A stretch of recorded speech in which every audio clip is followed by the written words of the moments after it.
Kisah Inspirasi Iman, tanggal 24 April. Santo Fidelis dari Sigmaringen. Seorang mantan pengacara yang meninggalkan profesinya untuk menjadi imam Fransiskan Kapusin, Santo Fidelis dari Sigmaringen diperingati pada tanggal 24 April. Kehidupan Fidelis menjembatani abad ke-16 dan ke-17, masa konflik agama di Eropa Barat. Dia meninggal di tangan massa saat berkhotbah di Swiss, tempat dia pergi untuk memerangi ajaran sesat Calvinis. Masa depan, Fidelis menerima nama Markus Rey pada saat kelahirannya, pada tahun 1577 di Jerman saat ini. Markus belajar di Universitas Freiburg, dan sempat bekerja sebagai guru privat. Akhirnya ia kembali ke universitas dan memperoleh gelar sarjana hukum sekitar tahun 1611. Meskipun ia telah menunjukkan tanda-tanda pengabdian kepada Tuhan dan mempelajari hukum kanon selain hukum perdata, Markus memilih karir sekuler sebagai pengacara. Dalam setahun ia dikenal sebagai pengacara orang miskin, karena kepeduliannya terhadap orang yang membutuhkan. Dengan cepat, dia menjadi muak dengan cara-cara korup di bidang pilihannya. Meninggalkan praktik hukumnya, Markus memutuskan untuk memberikan hidupnya langsung untuk pelayanan Kristus dan gereja. Dalam waktu singkat ia menerima penahbisan sebagai imam, dan bergabung dengan Fransiskan Kapusin di Freiburg. Dengan masuknya dia ke dalam ordo tersebut, dia menerima nama Fidelis, yang berarti setia, sesuai dengan kata-kata Yesus Kristus dalam kitab Wahyu, "Tetaplah setia sampai mati, dan aku akan memberimu mahkota kehidupan."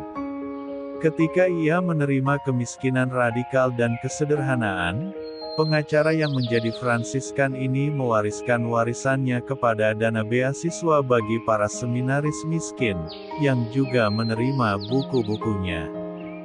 Fidelis menunjukkan kasihnya kepada Tuhan melalui doa dan puasa, serta kepedulian terhadap sesamanya melalui khotbah, menulis, dan perayaan sakramen. Dia menunjukkan kepedulian khusus terhadap orang miskin dan orang sakit, dan sangat dihormati atas karyanya di antara tentara Austria yang menderita wabah penyakit. Pada tahun 1614 seorang uskup Katolik Swiss meminta bantuan dari Kapusin, untuk memulihkan iman dan melawan penyebaran Protestantisme Calvinis. Pada tahun 1621, Fidelis diutus untuk misi tersebut. Ia hanya membawa 4 benda, Alkitab, buku doa, salib, dan salinan peraturan Kapusin. Musim dingin tahun 1621 sampai tahun 1622 merupakan masa sibuk khotbah, pengajaran dan perdebatan teologis bagi imam Fransiskan. Ia berkhotbah tidak hanya di mimbar gereja-gereja Katolik, tetapi juga di tempat-tempat umum, dan bahkan di tempat-tempat pertemuan kaum Calvinis sendiri. Beberapa orang Protestan di Swiss menanggapinya dengan sikap bermusuhan, namun banyak juga yang kembali ke gereja. Seperti banyak kasus penganiayaan agama pada masa ini, perlakuan yang dilakukan Fidelis oleh kaum Calvinis tidak semata-mata berasal dari ketidaksepakatan doktrinal. Ketegangan nasional dan budaya juga memberikan kontribusinya, di mana banyak umat Protestan di Swiss mencurigai bahwa misi Katolik adalah bagian dari rencana Austria melawan bangsa mereka. Situasi bergejolak ini memuncak pada tanggal 24 April tahun 1622, ketika khotbah Fidelis memicu kerusuhan di sebuah gereja di desa Swiss. Beberapa tentara Austria tewas dalam keributan itu, dan seorang calon pembunuh menembaki pendeta tersebut.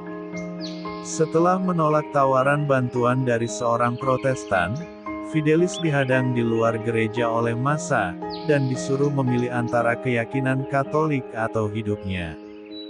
Fidelis menentang, Agama Katolik adalah kepercayaan segala usia. Saya tidak takut mati. Santo Fidelis dipukuli dan ditikam sampai mati. Namun, pemandangan kemartirannya dikatakan telah mengubah salah satu pengkhotbah Protestan yang memimpin massa. Serangkaian mukjizat yang dibuktikan menyebabkan kanonisasinya pada tahun 1746. Santo Fidelis dari Sigmaringen. Doakanlah kami. MAP TV Channel.